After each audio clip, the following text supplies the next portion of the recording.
Welcome to Design, Draw, Create. I'm Tiana. I'm a project manager by day and an avid card maker by night.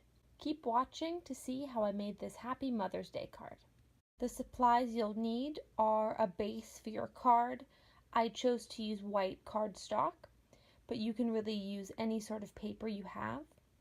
You'll need a pencil to draw out the design, a thin pen, here I'm going to use black, to draw out the heart-shaped wreath, a green colored pen and a pink colored pen, or really any two color pens that you choose.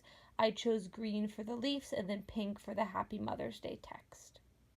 To start, I drew out the design in pencil, writing out the script and also drawing the heart with the leaves.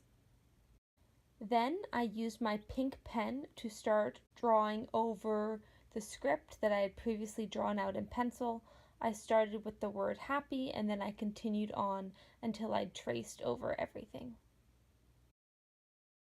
I decided to thicken up the text slightly, so I went over everything again, starting with the word happy.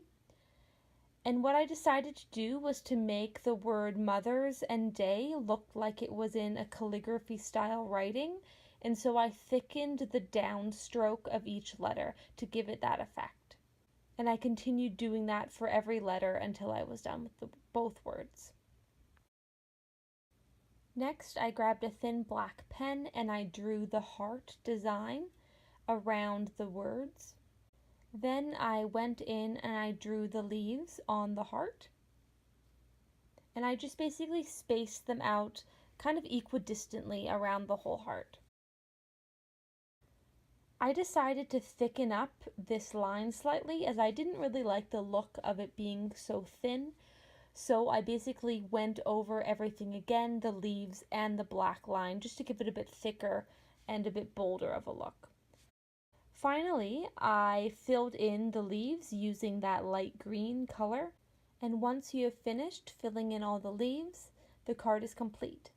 This simple Mother's Day card will surely impress any mother on Mother's Day. Thanks for watching. I hope you enjoyed this video. Please check out some of my other videos that are linked here, and be sure to like this video, give it a thumbs up, and subscribe, and write suggestions for other future card tutorials and designs you'd like to see below in the comments.